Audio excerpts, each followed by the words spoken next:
പണ്ട് സ്കൂളിൽ പഠിക്കുന്ന കാലത്ത് പഠിച്ചൊരു കഥയുണ്ട്. ഒരു നഗരം എലികളുടെ ശല്യം കൊണ്ട് വളരെ ബുദ്ധിമുട്ടി. എലികളുടെ എവിടെ നോക്കിയാലും എലിയാണ്. ബെഡിലും അടുക്കളയിലും വഴിയിലൊക്കെ എലികളാണ്. പല പല പരിഹാരങ്ങൾ ആളുകൾ ആലോചിച്ചു. അവസാനം ഒരു പ്രത്യേക വാദ്യോപകരണവും കൊണ്ട് പൈഡ് പൈപ്പർ അവിടെ എത്തി.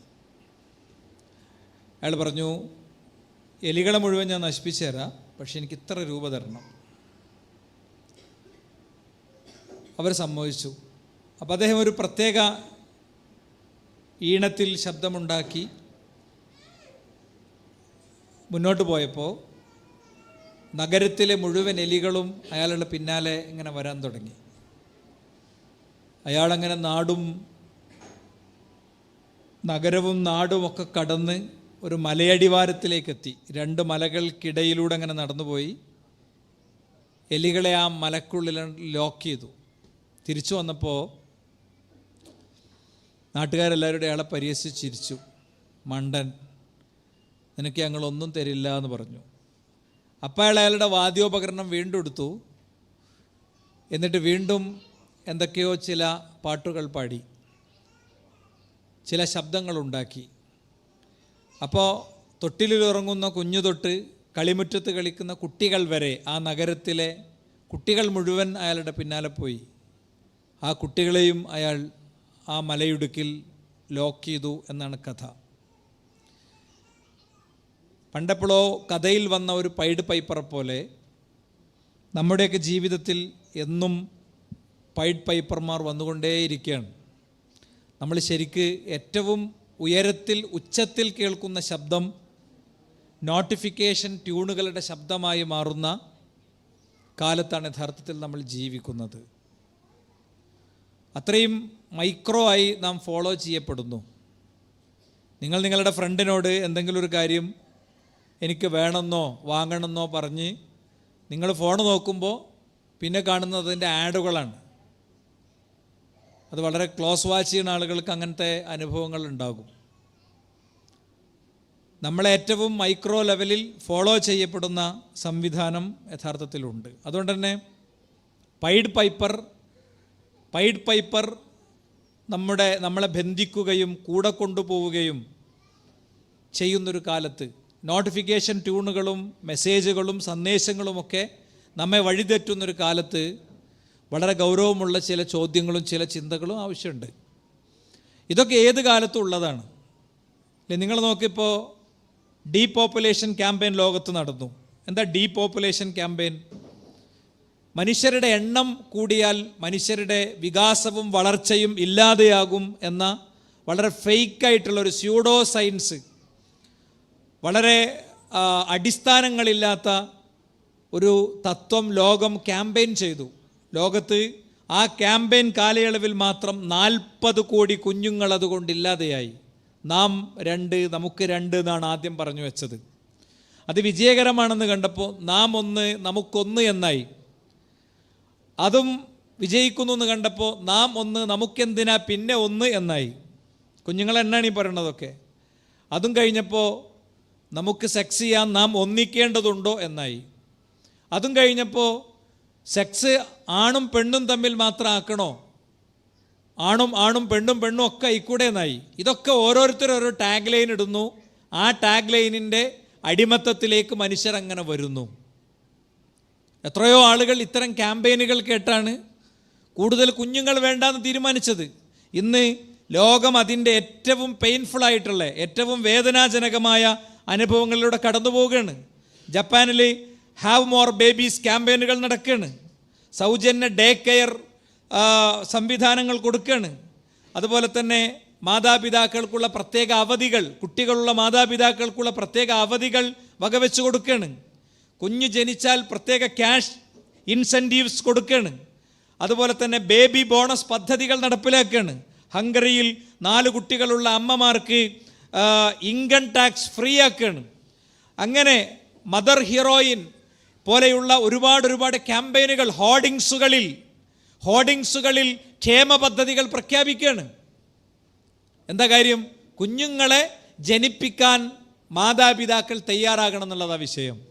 ലോകത്താരോ എപ്പോഴോ നടത്തിയ ഒരു ക്യാമ്പയിനിൻ്റെ വളരെ നെഗറ്റീവായ റിസൾട്ട് ലോകം അനുഭവിച്ചു തുടങ്ങുമ്പോൾ അത് റീബാക്ക് ചെയ്യുന്ന, പിന്നെ തിരിച്ചു പോകുന്ന കാഴ്ചയാണ് നമ്മൾ കാണുന്നത്. എക്സാമ്പിളുകൾ വേറെ നമുക്ക് കൊണ്ടുവരാൻ പറ്റും. സമയം പരിഗണിച്ച് ഞാനതിലേക്ക് പോകണില്ല. അമേരിക്ക എന്ന് പറയുന്ന ഒരു രാഷ്ട്രത്തിൻ്റെ ബ്രേക്ക്ഫാസ്റ്റ് തന്നെ മാറ്റിക്കളഞ്ഞു. അമേരിക്കയുടെ ബ്രേക്ക്ഫാസ്റ്റ് വളരെ സിമ്പിളായിട്ടുള്ള ഒരു ഗ്ലാസ് പാലും ഒരു കോഴിമുട്ടയൊക്കെ ആയിരുന്നു. അത്ര സിമ്പിളായിരുന്നു. എങ്ങനെ അത് മാറ്റിക്കളഞ്ഞത്? ആദ്യം 5000-6000 ഡോക്ടർമാരുടെ വലിയ മെസ്സേജുകൾ വന്നു. ഹെവി ഫുഡാണ് ഏറ്റവും നല്ലത്, രാവിലെ രാജാവിനെ പോലെ കഴിക്കണം, രാവിലെ രാജാവിനെ പോലെ കഴിക്കണം എന്ന് ആവർത്തിച്ച് പറയിച്ചതിൻ്റെ ശേഷം എന്താ, നല്ല പന്നി മാംസം ഉണക്കി വേവിച്ച പ്രത്യേക ഭക്ഷണം പുറത്തിറക്കുന്ന കമ്പനി, അതാണ് ഹെവി ഫുഡ് എന്നുള്ള ഒരൊറ്റ ടാഗ് ലൈൻ കൊണ്ടുവന്നു. ജനങ്ങൾ മുഴുവൻ അതിലേക്ക് ഷിഫ്റ്റ് ചെയ്തു. ഞാൻ പറയുന്നത് ഈ ക്യാമ്പയിനുകളൊക്കെ പത്രങ്ങൾ, TV ഇങ്ങനെയുള്ള പ്ലാറ്റ്ഫോമുകൾ അല്ലെങ്കിൽ ഇൻഫ്ലുവൻസേഴ്സ് ഇവരൊക്കെ നടത്തിയതായിരുന്നു. ഇത് മാസീവായിട്ട് ഒരു സമൂഹത്തിന് ഒരൊറ്റ മൊഡ്യൂളായിരുന്നു ഉണ്ടായത്. നിങ്ങൾ ഈ പറയുന്ന പോയിന്റ് വളരെ ശ്രദ്ധിക്കണം.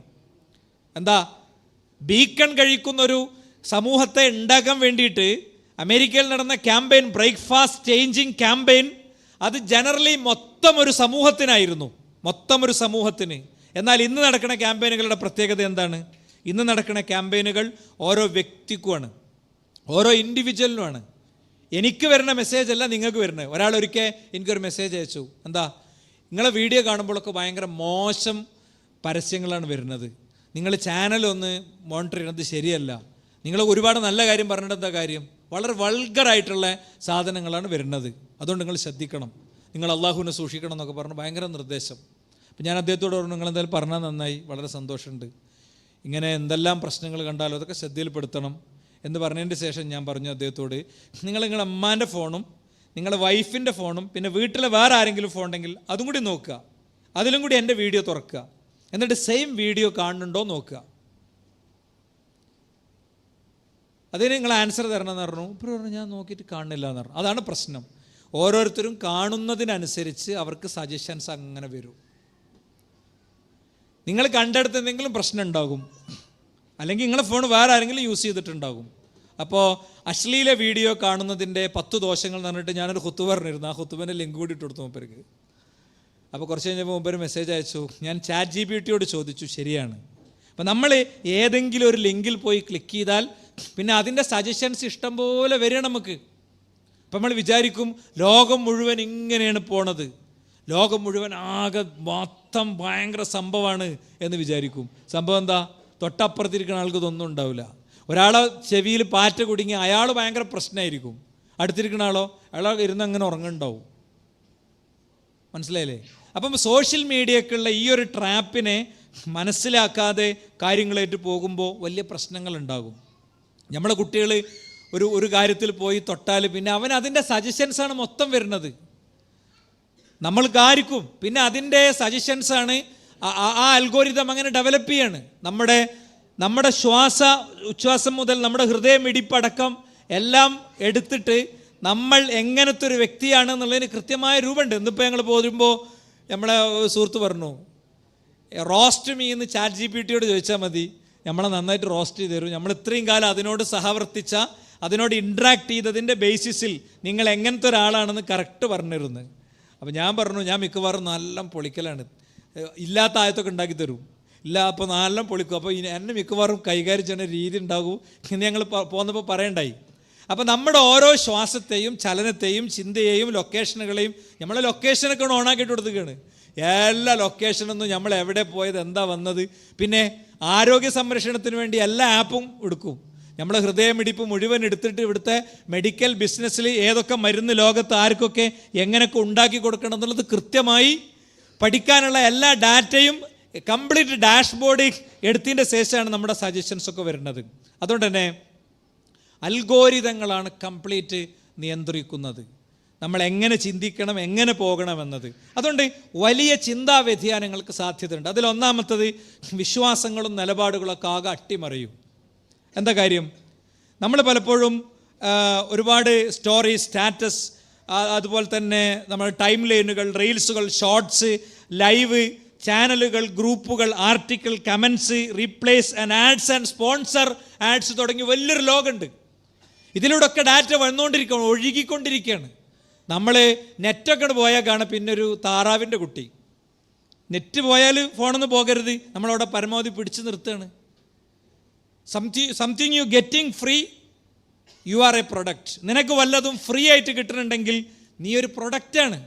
നമ്മൾ ഗ്യാസിനും ബില്ല് കൊടുക്കുന്നുണ്ട്, എല്ലാറ്റിനും നമ്മൾ ബില്ല് കൊടുക്കുന്നുണ്ട്, ഇതിന് മാത്രം ബില്ല് കൊടുക്കണില്ല. അപ്പോൾ കടമുറി തുറന്നിരിക്കുകയാണ്. നമ്മൾ കോഴിക്കോടോ അല്ലെങ്കിൽ വേറെ എവിടെയെങ്കിലും ഒരു ബിൽഡിംഗ് തുടങ്ങുമ്പോൾ അതിന് നമുക്ക് വരുമാനം കിട്ടും. എങ്ങനെ? അവിടെ കച്ചവടം നടത്തിയിട്ട്. നമ്മളെയൊക്കെ കയ്യിൽ ഫേസ്ബുക്കിലൂടെ, ഇൻസ്റ്റഗ്രാമിലൂടെ കടമുറി തുറന്നിരിക്കുകയാണ് സുക്കർബർഗ്. നേരത്തെ ഇവിടെ പറയണ്ടായി, അതിലൂടെ ആഡുകൾ കാണിച്ചാണ് നമ്മളെ യഥാർത്ഥത്തിൽ ചതിക്കണത്. അപ്പം നമ്മുടെ തലച്ചോറിൻ്റെ ഒരു രൂപം എന്ന് പറയുന്നത്, ഒരു കാര്യം ആവർത്തിച്ച് കാണുകയും കേൾക്കുകയും ചെയ്താൽ അത് നോർമലൈസ് ചെയ്യപ്പെടും. നിങ്ങൾ കണ്ടിട്ടില്ലേ, ഈ ഒലഹിയത്തിന് അറക്കാൻ വരുന്ന ആളുകൾ പെട്ടെന്ന് മറിച്ചിട്ട് അറുത്തിട്ട് പോകും.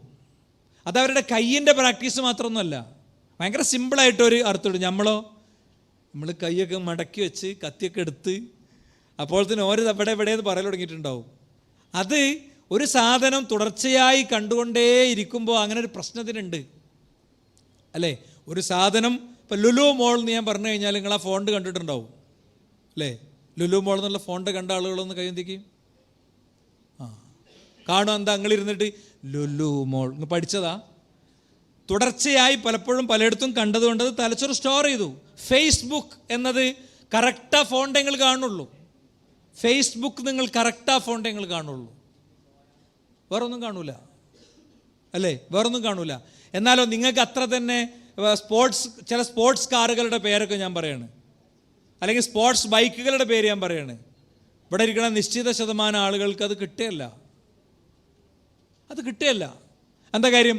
തലച്ചോറിന് അങ്ങനത്തെ ഒരു സിസ്റ്റം ഉണ്ട്. അപ്പോൾ ഇതിലൂടെ എന്താണ്, പല ആശയങ്ങളും വരും. ഇപ്പോൾ ദുൽഖർ സൽമാൻ്റെ, മോഹൻലാലിൻ്റെ, മമ്മൂട്ടിയുടെ, ഹീറോയിനുകളുടെ, സ്റ്റാറുകളുടെ ഒക്കെ വളരെ ഇമോഷണലായി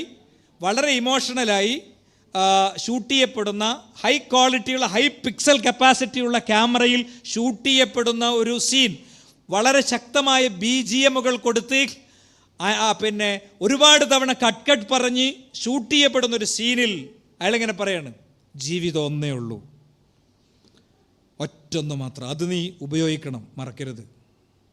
ഇത് കുറേ വട്ടം കേൾക്കുമ്പോൾ നമ്മളെ തലച്ചോറുക്കത് കയറും. ജീവിതം ഒന്നേ ഉള്ളൂ, ജീവിതം. അവിടെ ഒരു അഖീദ പൊളിയാണ്. ജീവിതം ഒന്നല്ല. ലതുഅദ്ദുന്നൽ ഹുഖൂക ഇലാ അഹ്ലിഹാ യൗമൽ ഖിയാമത്തി ഹത്താ യുഖാദു ഷാത്തുൽ ജൽഹാഇ മിൻ ഷാത്തിൽ ഖർന. കൊമ്പുള്ള ആട്ടിൻകുട്ടിയെ കൊമ്പില്ലാത്ത ആട്ടിൻകുട്ടി കുത്തിയതിന് പോലും എണ്ണം വെച്ച്, വേഗത വെച്ച്, കനം വെച്ച് തിരിച്ചു കൊടുക്കുന്ന ഒരു പരലോകം വരാനുണ്ട്. അതിലാർക്കും സംശയം ആവശ്യമില്ല. അയഹ്സബുൽ ഇൻസാനു അൻ യുതറക സുദാ അലം യകുൻ നുത്ഫതൻ മിൻ മനിയ്യി യുംനാ ثم كان علقة فخلق فسوى فجعل منه الزوجين الذكر والأنثى أليس ذلك بقادر على يحيي الموتى. നിന്റെ തലയിലെ മുടി നിന്റേതു മാത്രമാണ്, വേറെ ആരുതുമല്ല. അതിൽ ചിലത് നിന്റേതു മാത്രം, നിനക്കു മാത്രമുള്ളതാ. അങ്ങനെ നിന്നെ പടച്ച റബ്ബ്, കോടിക്കണക്കിന് മനുഷ്യരെ പടച്ച റബ്ബ്, അവന് നിന്നെ തിരിച്ചുകൊണ്ടുവരാൻ പറ്റും. നിന്റെ ഉമനീര് നിന്റേത് മാത്രമാണ്. അതുകൊണ്ടാണ് സദ്ദാം ഹുസൈനെ പിടിച്ചപ്പോൾ സദ്ദാം ഹുസൈൻ്റെ ഉമനീരിൽ നിന്ന് അയാളെ ഐഡൻറ്റിഫൈ ചെയ്തത്. അതുകൊണ്ട് സ്വാഭാവികമായും നിനക്കു മാത്രം ഉമനീര് തന്ന്, ലോകത്ത് മറ്റൊരാൾക്കുമില്ലാത്ത ഉമനീര് നിനക്ക് തന്ന റബ്ബ്, ആ റബ്ബിന് അലൈസ ദാലിക ബിഖാദിറിൻ, അവന് പറ്റൂലേ നിന്നെ കുഴിമാടങ്ങളിൽ നിന്ന്, സെമിത്തേരികളിൽ നിന്ന്, പുണ്യതീർത്ഥങ്ങളിൽ നിന്ന്, നിന്നെ കാണാതെയായി എവിടെ നിന്നും നിന്നെ തിരിച്ചു കൊണ്ടുവരാൻ? ബോയിലിംഗ് ഫ്ലൈറ്റിൽ നഷ്ടപ്പെട്ട 300 ചില്ലാനം മനുഷ്യരെ മുഴുവൻ തിരിച്ചു കൊണ്ടുവരാൻ തീർച്ചയായും റബ്ബിന് പറ്റും. അപ്പോൾ ഇങ്ങനത്തെ കുറച്ച് ടാഗ് ലൈനുകൾ ഇങ്ങനെ വരും. എന്താ? മതമല്ല മനുഷ്യത്വമാണ് പ്രധാനം. ഇതാരാ പറയാ? ഇത് ഏതെങ്കിലും ഒരു ഫിലിം സ്റ്റാറിൻ്റെ ഫോട്ടോ കൊടുത്താൽ അതിൻ്റെ താഴെ ഉണ്ടാകുക. ഇത് പതുക്കെ തലച്ചോറിലേക്ക് ഇങ്ങനെ കയറും. മതമൊന്നും അത്ര വലിയ വിഷയമല്ല, മനുഷ്യനായാൽ മതി അല്ലേ എന്നുള്ള ഒരു തലത്തിലേക്ക് പോകും. മൈ ബോഡി മൈ ചോയ്സ്, എനിക്കെൻ്റെ ബോഡിയാണ്, എൻ്റെ അവകാശമാണ്, എൻ്റെ സ്വാതന്ത്ര്യമാണ്, ഞാൻ പൂർണ്ണയായ പൗരയാണ്, എനിക്കെങ്ങനെ വേണമെങ്കിലും ജീവിക്കാം, എനിക്കെൻ്റെ സ്വാതന്ത്ര്യമുണ്ട്, മാതാപിതാക്കളോട് എനിക്ക് ഉത്തരവാദിത്തമില്ല, സദാചാരം കൊണ്ട് ആരും കൊണ്ട് വരണ്ട, ഉപദേശങ്ങൾ വേണ്ട. ഇതൊക്കെ പതിയെ നമ്മുടെ തലച്ചോറിലേക്ക് എത്തി കാര്യങ്ങൾ നഷ്ടപ്പെട്ടു പോകുന്ന സാഹചര്യം ഉണ്ടാകുക. അങ്ങനെയാണ് ഇതിങ്ങനെ കണ്ടും കേട്ടും അറിഞ്ഞും മനസ്സിലാക്കിയും വീണ്ടും നോക്കിയും പഠിച്ചും അങ്ങനെ എന്ത് ചെയ്യുന്നു, പതിയെ അവൻ കമൻ്റ് ചെയ്യുന്നു, I am an ex Muslim, ഞാൻ ഇന്നലെ വരെ മുസ്ലിം ആയിരുന്നു, ഇന്ന് മുസ്ലിം അല്ല. Very simple. പ്രവാചകനെ കുറിച്ച് വളരെ മോശമായിട്ടുള്ള വ്യത്യസ്തമായ കമൻറ്റുകൾ ഇങ്ങനെ വരുന്നു. ഇപ്പോൾ എക്സാമ്പിൾ എടുത്താൽ, ഇപ്പോൾ പ്രവാചകൻ സല്ലല്ലാഹു അലൈഹി വസല്ലം തങ്ങളെ സംബന്ധിച്ച് ഒരാൾ തെറിയൊന്നും പറയണ്ട, പ്രവാചകനെ കുറിച്ച് പ്രവാചകന് ചേരാത്തൊരു വിശ്വാസം ഉണ്ടായാൽ മതി. നോക്കൂ നിങ്ങൾ, സഫിയ റളിയല്ലാഹു അൻഹയും പ്രവാചകനും ഒരു രാത്രി നമസ്കാരം കഴിഞ്ഞ് ഒരു സ്ഥലത്ത്, ഒരു ഇരുട്ടുള്ളൊരു സ്ഥലത്ത് ഇങ്ങനെ നിൽക്കുകയാണ്. മറ റജുലാനി മിനൽ അൻസാരി, രണ്ട് അൻസാരി സ്വഹാബിമാർ അതിൽ പോയി. ഫസല്ലമ അല നബി സല്ലല്ലാഹു അലൈഹി വസല്ലം, നബിയോട് സലാം പറഞ്ഞു പോയപ്പോൾ പ്രവാചകൻ അവരെ തിരിച്ചു വിളിച്ചു, അല അരിസ്ലികുമാ ഇന്നഹ സഫിയ ബിൻതു ഹുയൈ, ഇത് സഫിയയാണ് കേട്ടോ, എൻ്റെ ഭാര്യയാണ് കേട്ടോ എന്ന് പറഞ്ഞു എന്നാണ്. ഇതിൻ്റെ കാരണം എന്താണ് എന്ന് പറയുന്നിടത്ത് പണ്ഡിതന്മാർ ഇതിൽ നിന്ന് ഒരുപാട് ഗുണപാഠങ്ങൾ, ഫവായിദുകൾ എടുത്തിട്ടുണ്ട്. അതിലൊന്നെന്താ, എന്തേ ഇപ്പോൾ പ്രവാചകൻ ഒരു സ്ത്രീയായിട്ട് അവിടെ ഇങ്ങനെ ഒറ്റക്ക് നിൽക്കുന്നു എന്നൊരു വ്യക്തി സംശയിച്ചാൽ മതി അയാൾ ഇസ്ലാം എന്ന് പുറത്തു പോകാൻ. ഷഹാദത്ത് കലിമയുടെ രണ്ടാമത്തെ അർദ്ധാംശത്തിൽ പിഴവ് വരാൻ. പ്രവാചകനെ തെറി വിളിക്കൊന്നും വേണ്ട, കാർട്ടൂൺ വരക്കൊന്നും വേണ്ട, പ്രവാചകൻ എന്തൊരു പ്രസംഗിക്കണ്ട, എന്തിപ്പം നബി അയ്യേ, അങ്ങനെ ചിന്തിച്ചാൽ മതി എന്നാണ്. അങ്ങനെയാണെങ്കിൽ സോഷ്യൽ മീഡിയ ആഘോഷിച്ച കുറേ കാര്യങ്ങളുണ്ട്. ഇവിടെ ഒരു തോട്ടത്തിൽ പ്രവാചകൻ കയറി, അവിടെ ഒരു പെണ്ണിനെ കയറി പിടിച്ചു. സോഷ്യൽ മീഡിയയിലെ തമ്മാടികളുടെ പുതിയ കാലത്ത് ഭാഷയിൽ പറഞ്ഞ പ്രവാചകൻ കളിക്കാൻ നോക്കി. നഊദു ബില്ലാഹ്. ഇതിങ്ങനെ ഈ കളിക്കാൻ നോക്കി എന്നുള്ള വേർഡൊക്കെ അവരുടെ കുട്ടികളുടെ ഡിക്ഷണറിയിൽ അവർ സ്റ്റോർ ചെയ്തിട്ടൊരു വേർഡാണ്. അത് ഭയങ്കര വൾഗറായിട്ടുള്ളൊരു വേർഡാണ്. ആ വേർഡും പ്രവാചകനെ കുറിച്ചുള്ള ഈ വേർഡും തമ്മിലുള്ളൊരു ഒരു സ്വാഭാവികമായ കമ്പാരിസൺ വരും. ഇല്ല എന്നവൻ്റെ മനസ്സ് പറയും. വീണ്ടും റിപ്പീറ്റ് ചെയ്ത് വേറൊരു സാധനം കാണും. നമ്മൾ കുട്ടി ഗെയിം കളിക്കണിൻ്റെ പേടി നമുക്കുള്ളൂ, കുട്ടി ആത്മഹത്യ ചെയ്യണിൻ്റെ പേടി നമുക്കുള്ളൂ, കുട്ടി മാനസിക രോഗിയെ അഡിക്റ്റ് ആകണതിൻ്റെ പേടിയെ നമുക്കുള്ളൂ. അതിൻ്റെയൊക്കെ അപ്പുറത്ത് അവന് ചിലപ്പോൾ നിസ്കരിക്കുന്നുണ്ടാകും, അവന് ചിലപ്പോൾ നല്ല രീതിയിൽ ജീവിക്കുന്നുണ്ടാകും, അവന് നല്ല മാർക്ക് കിട്ടുന്നുണ്ടാകും. അവന് മാത്രമല്ല നമുക്കും നമ്മുടെ നിലപാടുകൾ അട്ടിമറിയുന്നുണ്ടാകും. പറഞ്ഞു ശ്രദ്ധിക്കാൻ പറഞ്ഞു പോട്ടെ, പ്രവാചകൻ ആരെയാണ് തൊട്ടത്? അതേ ഹദീസിൽ, തൊട്ടുമേലത്തെ ഹദീസിൽ പ്രവാചകൻ കല്യാണം കഴിച്ച സ്ത്രീന്നുണ്ട്, അതിവർ ഒളിപ്പിച്ചു വെക്കും. രണ്ട്, ഈ സ്ത്രീയെ സംബന്ധിച്ചിടത്തോളം ഇബ്നു ഹജർ അസ്ഖലാനി പറഞ്ഞു, യുഹ്തമലു അന്നഹാ ലം തഅരിഫുഹു സല്ലല്ലാഹു അലൈഹി വസല്ലം, ഇത് നബിയാണെന്നൊരു പക്ഷേ ആ സ്ത്രീക്ക് മനസ്സിലായിട്ടുണ്ടാവില്ല. മറ്റൊരിടത്ത് കാണാം, വേറെ ചില സ്ത്രീകൾ അവരെ പറ്റിച്ചതാണ്. ഖുദിഅതു, ഞാൻ വഞ്ചിക്കപ്പെട്ടു, ഇങ്ങനെ പെരുമാറണം എന്നോട് ആരൊക്കെയോ പറഞ്ഞു, അതുകൊണ്ട് ഞാൻ പെരുമാറിപ്പോയതാണ്. ഒക്കെ കാണാം, ഒരുപാട് മറുപടികൾ കാണാം. പക്ഷേ കുട്ടിക്ക് മറുപടി കിട്ടുന്ന ഒരിടത്തിലേക്കും അവൻ പോണില്ല, നമ്മൾ മാത്രമാണ് പോണത്, അല്ലേ? നമ്മുടെ ഫ്രണ്ട്സ് പോണില്ല, അല്ലെങ്കിൽ കാര്യങ്ങൾ ഗൗരവപൂർവ്വം പഠിക്കാൻ ശ്രമിക്കണില്ല. അപ്പം ഞാൻ പറയുന്നത്, വിശ്വാസപരമായി നമ്മളെ അഡിക്ഷൻ ആകുന്നതും അവൻ ആത്മഹത്യ ചെയ്യണതും ബ്ലൂ വെയിൽ കളിച്ച് വലിയ ടാസ്കുകൾ ഏറ്റെടുക്കുന്നതും ഒക്കെ പേടി തന്നെയാണ്. അതിൻ്റെ അപ്പുറത്തുള്ള പേടിയാണ് വിശ്വാസത്തെ, നിലപാടിനെ, ഈമാനിനെ നഷ്ടപ്പെടുത്തി കളയുന്ന സംശയ മുനകൾ ഹൃദയത്തിൽ കയറുക എന്നുള്ളത്. ഇനി രണ്ടാമത്തത്, ശരീരത്തെക്കുറിച്ചും സൗന്ദര്യത്തെക്കുറിച്ചുള്ള ആശങ്കകൾ. പറഞ്ഞു പോകേണ്ട ഒരു കാര്യം എനിക്ക് തോന്നുകയാണ്. സോഷ്യൽ മീഡിയ ഉപയോഗിക്കണേ 60 മുതൽ 70% വരെ പെൺകുട്ടികൾക്കും 30 മുതൽ 50% വരെ ആൺകുട്ടികൾക്കും ഇതുണ്ട് എന്നാണ് കൃത്യമായിട്ടുള്ള സ്റ്റഡീസ് വന്ന വിഷയമാണ് ഞാൻ പറയുന്നത്. എന്താണ്? ഒരു കളറ് സംബന്ധിച്ച കൺസേൺ, നിറം സംബന്ധിച്ച പ്രശ്നങ്ങൾ, വണ്ണം, തടി സംബന്ധിച്ച പ്രശ്നങ്ങൾ, ഉയരം സംബന്ധിച്ച വിഷയങ്ങൾ, മുഖക്കുരു, ശരീരത്തിൻ്റെ രൂപം, ഇതൊക്കെ സംബന്ധിച്ച് അതിങ്ങനെ ടെൻഷനായിട്ട് അതിൻ്റെ ആ കാരണം കൊണ്ട് ആത്മഹത്യ ചെയ്യുക.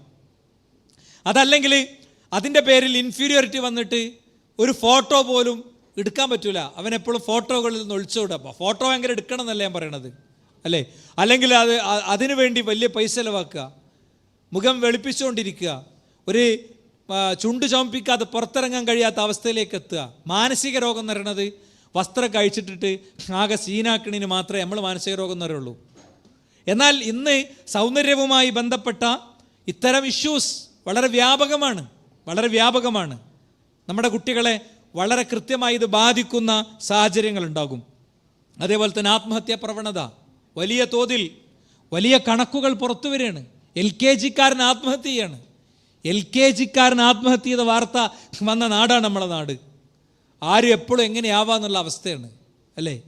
ആർക്കും എന്തും വരാമെന്നുള്ള അവസ്ഥയാണ്. ഞാൻ വീഡിയോ കാണിക്കാൻ ആ വീഡിയോ നിങ്ങൾ കൊടുത്തിരുന്നോ ഷംജാസ്? ആ വീഡിയോ കൊടുത്തിരുന്നു, സുക്കർബർഗിൻ്റെ വീഡിയോ കൊടുത്തിരുന്നോ? ഇല്ല, വേണ്ട. ഇതിൻ്റെ മുതലാളിയെ ഒരു ഏജൻസി ക്വസ്റ്റ്യൻ ചെയ്യാണ്. ക്വസ്റ്റ്യൻ ചെയ്യുമ്പോൾ ബാക്ക് സൈഡിൽ ഫോട്ടോ പിടിച്ചിട്ട്, സ്വന്തം കുഞ്ഞുങ്ങളെ ഫോട്ടോ പിടിച്ചിട്ട് കുറേ അമ്മമാർ നിൽക്കുന്നുണ്ട്, ചൂണ്ടിക്കാണിച്ചു കൊടുക്കുകയാണ്. കണ്ടോ? ഇൻസ്റ്റ യൂസ് ചെയ്തിട്ട് മരിച്ച കുഞ്ഞുങ്ങളുടെ അമ്മമാരാണത്. അവരോട് മാപ്പ് ചോദിച്ചുകൂടെ എന്ന് വെച്ചപ്പോൾ അയാൾ ബാക്കിലേക്ക് തിരിഞ്ഞു നിന്ന് മാപ്പ് കേൾക്കുന്നുണ്ട്. അയാൾ മാപ്പ് ചോദിച്ചുകൊണ്ട് ആ ജീവിതങ്ങൾ തിരിച്ചു കിട്ടുമോ? നമ്മളെ കുട്ടികൾ ഇൻസ്റ്റ ഉപയോഗിക്കുമ്പോൾ നമുക്കൊരു പ്രശ്നമില്ല. നമ്മൾ തന്നെ ഇവിടെ ഇരിക്കുന്ന ചെറുപ്പക്കാരോട് ഞാൻ പറയാം, നമ്മൾ തന്നെ ഇൻസ്റ്റ ഉപയോഗിക്കുമ്പോൾ നമ്മൾ ഭയങ്കര കോൺഫിഡൻ്റാണ്.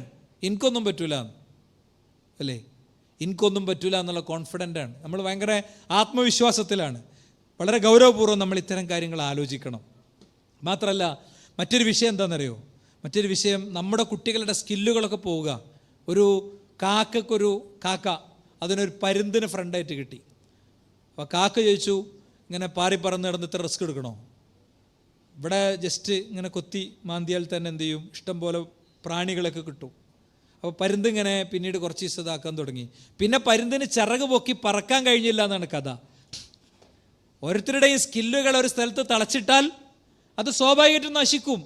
എന്തെല്ലാമോ മേഖലയിലേക്ക് എത്തിപ്പെടേണ്ട എത്രയോ കുട്ടികൾ അവർ കുനിഞ്ഞിരുന്ന് അങ്ങനെ തോണ്ടി കഴിയാണ്. ലോകത്ത് മനുഷ്യൻ്റെ ചരിത്രകാലങ്ങൾ നമ്മൾ എടുത്തു കഴിഞ്ഞാൽ ഓരോ ഘട്ടത്തിലും ഓരോ ജനറേഷനുകൾക്ക് ഓരോ പേരുണ്ട്. ആ ഘട്ടത്തിലൊക്കെ മനുഷ്യൻ വളരെയാണ് ചെയ്തത്. ജൻസിലെത്തിയപ്പോൾ ലോകത്തെ ചരിത്രത്തിലെ ഏറ്റവും മണ്ടന്മാരുടെ സമൂഹം അവരാണെന്നാണ് ഏറ്റവും പുതിയ പഠനങ്ങൾ. എന്താ കാര്യം? ഏറ്റവും ഓർമ്മ കുറഞ്ഞവർ, ഏറ്റവും കപ്പാസിറ്റി കുറഞ്ഞവർ. മനുഷ്യൻ്റെ തലച്ചോറ് എന്നൊക്കെ പറഞ്ഞാൽ അത്രയും വലിയ സെൻസറുകളാണ് അല്ലേ? അത് ആ ഡാറ്റ അവിടുന്ന് കിട്ടുമെന്ന് ആലോചിച്ച് കഴിഞ്ഞാൽ അതൊരിക്കലും പിന്നെ സേവ് ആവില്ല. അത് ടെമ്പററി മെമ്മറിക്കേ പോകുള്ളൂ. പരീക്ഷയ്ക്ക് മാത്രം പഠിച്ച ഒരു സാധനം ആർക്കും ഇപ്പോഴും ഓർമ്മ ഉണ്ടാവില്ല. അത് ടെമ്പററി മെമ്മറിക്ക് പോവുള്ളൂ. അപ്പം ഇങ്ങനെയുള്ള വലിയ പ്രത്യാഘാതങ്ങൾ ഇവിടെ നിലനിൽക്കുകയാണ്. മണ്ടന്മാരുടെ ഏതൊക്കെയോ അന്യ നാട്ടിലെ സംസ്കാരങ്ങളാണ്. ഒരു വലിയ പാളപ്പാൻറ് കൊടുത്തവൻ അതിടും, ഒരു കുട്ടിക്കുപ്പായം കൊടുത്തവൻ അതിടും. അവരെന്താണോ ചെയ്തത്? വെറും മെഷീനുകളായി പുതിയ തലമുറ മാറുന്ന കാഴ്ചകൾക്ക് മുന്നിൽ നമുക്ക് എന്താണ് പരിഹാരം എന്നുള്ളത് വളരെ ഗൗരവപൂർവ്വം ആലോചിക്കേണ്ടതാണ്. എന്താണ്? നമ്മളെ ഒറ്റ കാര്യമുള്ള ഹൃദയത്തിലൊരു പാസ്വേഡ് ഇട്ട് കൊടുക്കണം. അള്ളാഹു അവൻ എല്ലാ രഹസ്യങ്ങളും അറിയാം. മരത്തിൽ നിന്നൊരു ഇല പോലും താഴെ വീഴുന്നില്ല പടച്ചോൻ അറിയാതെ. ഈ ബോധ്യം ഒരു കുട്ടിക്ക് ഉണ്ടായാൽ മതി. ഈ ബോധ്യം ഒരു കുട്ടിക്ക് ഉണ്ടായാൽ മതി ഇല്ലേ? പിന്നെ ഒന്നും സംഭവിക്കൂല. എല്ലാ വാതിലും ജനലൊക്കെ അടക്കാൻ പറഞ്ഞു അയാൾ. അപ്പോൾ ആ സ്ത്രീ പറഞ്ഞു, എല്ലാ വാതിലും ജനലൊക്കെ ഞാൻ അടച്ചു, പക്ഷെ ഒരു വാതിൽ എനിക്ക് അടക്കാൻ പറ്റുന്നില്ല. ഏതാന്ന് വെച്ചു? ബാബുസമ, ആകാശത്തിൻ്റെ വാതിൽ. അതോടെ അയാൾ ആ വ്യഭിചാരത്തിൻ്റെ ചിന്ത ഒഴിവാക്കിയിട്ട് ഇറങ്ങിപ്പോയി എന്നാണ്. ഇത് ഹൃദയത്തിൽ സെറ്റ് ചെയ്യാൻ പറ്റിയ ഒരു പ്രശ്നമല്ല. ഞാൻ എൻ്റെ സംസാരത്തിലൊക്കെ ഇടയ്ക്ക് പറയും, ഞാൻ വിശ്വസ് സ്റ്റുഡൻസ് ഡൽഹിയിലെ കുട്ടികൾ സംഘടിപ്പിച്ചൊരു പരിപാടിക്ക് പോയി. അപ്പോൾ വളരെ പ്രസിദ്ധമായൊരു സ്ഥാപനത്തിൽ ഒരാളെ കാണാൻ വേണ്ടി ചെന്നപ്പോൾ നമ്മൾ ഈ ഡിസ്പോസിബിൾ ഗ്ലാസ്, ചായ പിടിച്ച് ഡിസ്പോസിബിൾ ഗ്ലാസ് ഒഴിവാക്കിയ പോലെ ഉപയോഗിക്കപ്പെട്ട ക്വാണ്ടം വലിച്ചെറിഞ്ഞത് കണ്ടു ഞാൻ ഒരു ഹോസ്റ്റലിൻ്റെ ബാക്ക് സൈഡിൽ. 5 രൂപ ഇട്ടെടുത്തു കഴിഞ്ഞാൽ ക്വാണ്ടം ജസ്റ്റ് എടുത്തു പോരാവുന്ന ഇടങ്ങളിൽ ജീവിക്കുന്നിടത്ത് എങ്ങനെ ഇവർക്ക് ഖുർആൻ ക്ലാസ് എടുക്കണവരും അവിടുത്തെ എല്ലാ തിന്മകൾക്കും മധ്യേ ചിഹ്നങ്ങൾ സൂക്ഷിച്ച് ജീവിക്കാൻ കഴിയുന്നു എന്ന് വെച്ച് കഴിഞ്ഞാൽ അത് ഹൃദയത്തിൽ വെച്ചൊരു പാസ്വേഡാണ് അല്ലേ? ഖുൽ ഇൻ തുഖ്ഫു മാ ഫീ സുദൂരിക്കും ഔ തുബ്ദു യഅലമുഹുല്ലാഹ്. നിങ്ങൾ ഹൃദയത്തിൽ ഒളിപ്പിച്ചു വെച്ചതും നിങ്ങൾ പരസ്യപ്പെടുത്തിയതുമൊക്കെ അള്ളാഹു അറിയും. നിങ്ങൾ ഒളിപ്പിച്ചു വെച്ചത് മുഴുവൻ അള്ളാഹു അറിയും.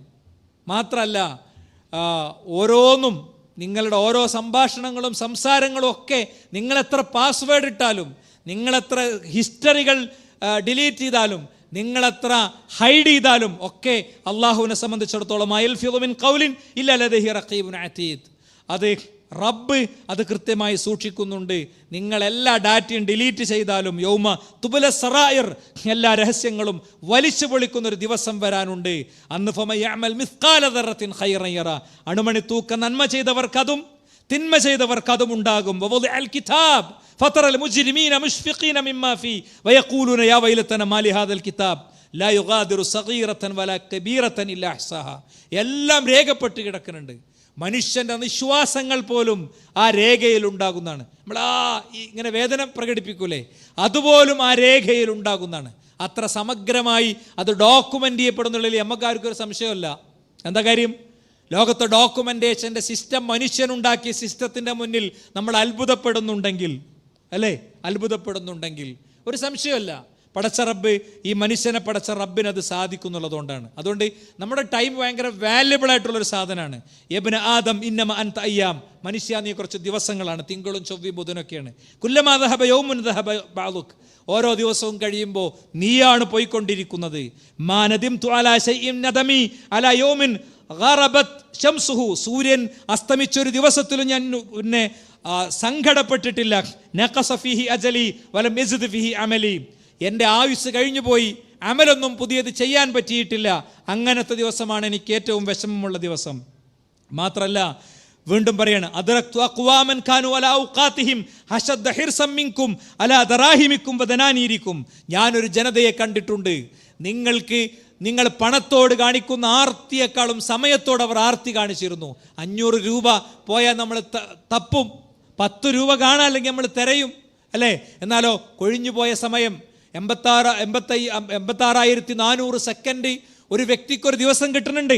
86,400 മിനിറ്റ് ഒരു വ്യക്തിക്ക്, പിന്നെ സെക്കൻഡ് ഒരു വ്യക്തിക്ക് കിട്ടുന്നുണ്ട്. 86,400 രൂപയാണ് കിട്ടുന്നതെങ്കിൽ അതുകൊണ്ട് പല പ്ലാനും യഥാർത്ഥത്തിൽ അവരുണ്ടാക്കും.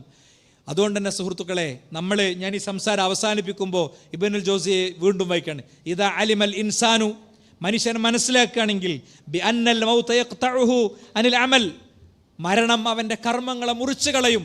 നമസ്കാരം അതോടെ തീരും, നോമ്പ് അതോടെ തീരും, ഖുർആൻ പാരായണം അതോടെ തീരും, അങ്ങനത്തെ കാര്യങ്ങളൊക്കെ അതോടെ തീരും. അതുകൊണ്ട് അമില ഫീ ഹയാതിഹി മാ യദൂമു ലഹു അജ്റുഹു ബഅദ മൗതിഹി, മനുഷ്യൻ മരണത്തിൻ്റെ ശേഷവും അവന് പുണ്യം കിട്ടുന്ന കാര്യങ്ങൾ അവൻ ചെയ്യണം. ഫദാലിക്കല്ലദീ ലം യമുത്, അവൻ മരിക്കുന്നില്ല, കർമ്മങ്ങളുടെ ആയുസ് അവനുണ്ട്. ജീവിതത്തിൽ എന്നും ചെയ്ത പുണ്യങ്ങളുണ്ടായിരുന്നെങ്കിൽ 5000, 6000, 10,000 കോടി വർഷം അവൻ്റെ ഖബറിൽ കഴിയും. ജീവിച്ചതാകെ 25 കൊല്ലായിരിക്കും, ജീവിച്ചതാകെ 10 വർഷമായിരിക്കും. പക്ഷേ നിലനിൽക്കുന്ന കർമ്മങ്ങൾ ചെയ്യുന്നൊരു വ്യക്തിക്ക് ജീവിതത്തിൽ നൂറ്റാണ്ടുകളുടെ പുണ്യം കിട്ടും. നൂഹ് നബി അലൈഹി സ്വലാം കർമ്മം കൊണ്ട് ഇപ്പോഴും മരിച്ചിട്ടില്ല. ഇബ്നു ഹജർ അൽ അസ്ഖലാനി കർമ്മം കൊണ്ട് ഇപ്പോഴും മരിച്ചിട്ടില്ല. ഷെയ്ഖ് അൽബാനി റഹിമഹുല്ല കർമ്മം കൊണ്ട് ഇപ്പോഴും മരിച്ചിട്ടില്ല. ഉമർ ബിൻ മൗലവി റഹിമഹുല്ല കർമ്മം കൊണ്ട് ഇപ്പോഴും മരിച്ചിട്ടില്ല. കാരണം അമാനി മൗലവി റഹിമഹുല്ല കർമ്മം കൊണ്ട് ഇപ്പോഴും മരിച്ചിട്ടില്ല. കാരണം അവരുടെയൊക്കെ കർമ്മങ്ങൾ ഇപ്പോൾ ഇവിടെ നിലനിൽക്കുകയാണ്. അത് നമ്മൾ ഉപയോഗിച്ചുകൊണ്ടിരിക്കുകയാണ്, അതിൽ നമ്മൾ സമ്പാദിച്ചുകൊണ്ടിരിക്കുകയാണ്, അതിൽ നമ്മൾ അറിഞ്ഞുകൊണ്ടിരിക്കുകയാണ്. അതുകൊണ്ട് നമ്മളുടെ കഴിവുകളെ ഈ സ്ക്രീനിൻ്റെ ഉള്ളിലേക്ക് ചുരുക്കി ദൗത്യങ്ങൾ ഏറ്റെടുക്കാതിരിക്കുമ്പോൾ ഓർക്കുക, ഇന്നല്ലാഹു യസ്തജിറുൽ അബ്ദ ബിന്നിഅമ, അള്ളാഹു വ്യക്തികൾക്ക് അനുഗ്രഹങ്ങൾ കൊടുക്കും. നല്ല ഭാഷ, നല്ല പുഞ്ചിരി, അല്ലേ? പുഞ്ചിരി പടച്ചോന്റെ മാർഗത്തിൽ കൊടുക്കാനുള്ളതാ. നല്ല സംഭാഷണ കഴിവ്, നല്ല ഇൻ്റലക്ച്വൽ കപ്പാസിറ്റി, നല്ല റിസർച്ചിങ് മെൻറ്റാലിറ്റി, ഇങ്ങനെ പലതും അവന് കൊടുത്തിട്ടുണ്ടാകും. നല്ല പണം, നല്ല സമയം, നല്ല കൈയെഴുത്ത്, നല്ല ടൈറ്റിലിംഗ് കപ്പാസിറ്റി, അങ്ങനെ പലതും കൊടുത്തിട്ടുണ്ടാകും. അത് കൊടുത്തത് അവൻ ഉപയോഗിച്ചിട്ടില്ലെങ്കിൽ ഫൈദാലം യുഅദ്ദി ഹഖ്ഖഹ, അത് കൊടുത്തിട്ട് അത് ചെയ്തിട്ടില്ലെങ്കിൽ സലബഹ, പടച്ചോൻ അത് തിരിച്ചെടുക്കും. എന്നിട്ട് ഇതൊക്കെ അടിമകൾക്ക് വേണ്ടി തന്നതാണ്. നിങ്ങൾ നല്ലൊരു IT പ്രൊഫഷണൽ ആണെങ്കിൽ അത് നിങ്ങളുടെ വീട്ടിലെ ശമ്പളത്തിന് വേണ്ടി മാത്രം തന്നതല്ല, അള്ളാഹുവിൻ്റെ ദീനിനു വേണ്ടി കൂടി തന്നതാണ്, അല്ലേ? ഖുർആൻ അത് കൃത്യമായി പറഞ്ഞു. വബ്തഗി ഫീമാ ആതാകല്ലാഹു ദാറൽ ആഖിറ, പരലോക ഭവനത്തിനു വേണ്ടി നീ ആഗ്രഹിക്കുക, നിനക്ക് കിട്ടി ഏതിലും. വലാ തൻസ നസീബക മിന ദുനിയ, ദുന്യാവിൻ്റെ ഓഹരി മറക്കൊന്നും വേണ്ട. അക്കൗണ്ടിലേക്ക് വരാനുള്ളത് നീ നിൻ്റെ കഴിവുകൊണ്ട് ഉണ്ടാക്കിക്കോ, പക്ഷേ പരലോകത്തേക്കുള്ളത് ഉണ്ടാക്കണം. നിങ്ങൾ നല്ലൊരു എഴുത്തുകാരനാണെങ്കിൽ, പ്രഭാഷകനാണെങ്കിൽ, സാമ്പത്തിക ശേഷിയുള്ള ആളാണെങ്കിൽ, നിങ്ങൾക്ക് കാഴ്ചപ്പാടുകൾ കൈമാറാൻ പറ്റുമെങ്കിൽ അത് നിങ്ങൾ ചെയ്യണില്ലെങ്കിൽ അടിമകൾക്ക് ഉപകാരം കിട്ടുന്ന ആളുകളെ നിങ്ങളിൽ നിന്നത് പറിച്ചൂരി അല്ലാഹു സുബ്ഹാനഹു വ തആല ഏൽപ്പിക്കുന്നതാണ്. എത്രയോ ഉദാഹരണങ്ങൾ നമ്മുടെ മുന്നിലുണ്ട്. അതുകൊണ്ട് വലിയൊരു ക്യാമ്പയിനിൻ്റെ ഒരു പ്രഖ്യാപനമാണ് യഥാർത്ഥത്തിൽ ഇവിടെ നടന്നിട്ടുള്ളത്. ആ ക്യാമ്പയിൻ്റെ പ്രഖ്യാപനം നമ്മുടെയൊക്കെ വീട്ടിൽ, നമ്മുടെ ഉള്ളിലാണ് ആദ്യം ഉണ്ടാവേണ്ടത്. എൻ്റെ ഫോൺ യൂസേജിന് എന്തെങ്കിലും നിയന്ത്രണം വെക്കണോ? ഫോൺ ഉപയോഗിക്കാത്ത സമയങ്ങൾ, ഫോൺ ഉപയോഗിക്കാത്ത സ്ഥലങ്ങൾ, ഇങ്ങനത്തെ കുറച്ച് നമുക്ക് വേണം. ഉപയോഗിക്കാത്ത സമയം നിസ്കാരത്തിൻ്റെ ശേഷമുള്ള സമയം. എക്സാമ്പിൾ പറയാം. ഉപയോഗിക്കാത്ത ദിവസം ഞായറാഴ്ച. എക്സാമ്പിൾ പറയാം. എക്സാമ്പിൾ മാത്രം, ഓരോ വ്യക്തിക്കനുസരിച്ച് സെലക്ട് ചെയ്യുക. ഉപയോഗിക്കാത്ത സ്ഥലം ബെഡ്റൂം, പള്ളി. ഇങ്ങനെ കുറച്ച് തീരുമാനം എടുത്താൽ തന്നെ ഭയങ്കര കൺട്രോൾ കൊണ്ടുവരാൻ പറ്റും. ഇനി എന്തിന് ഞാൻ ഉപയോഗിക്കുന്നു, എന്താണ് പർപ്പസ് ഓഫ് യൂസ്, എന്താണ് എൻ്റെ ഉദ്ദേശം. പിന്നെ നമുക്ക് നിയന്ത്രിക്കാൻ പറ്റണില്ലെങ്കിൽ പലതരം ആപ്പുകളുണ്ട്. ആ ആപ്പുകൾ വെച്ച് നമുക്ക് അതിനെ നിയന്ത്രിക്കാം. നിശ്ചിത സമയം നമുക്ക് ഫോണ് ഉപയോഗിക്കാനേ കഴിയാത്ത അവസ്ഥ വരും. ഒരുപാട് ഐഡിയാസ് ഉണ്ട്. ഞാൻ ഐഡിയാസൊക്കെ ലിസ്റ്റ് ചെയ്തിട്ടുണ്ട്. സമയം ഇവിടെ അവസാനിച്ചതുകൊണ്ട് ഞാൻ എൻ്റെ സംസാരം നിർത്തുകയാണ്. ഇനി അങ്ങനത്തെ റിസർച്ചുകൾ വരണം.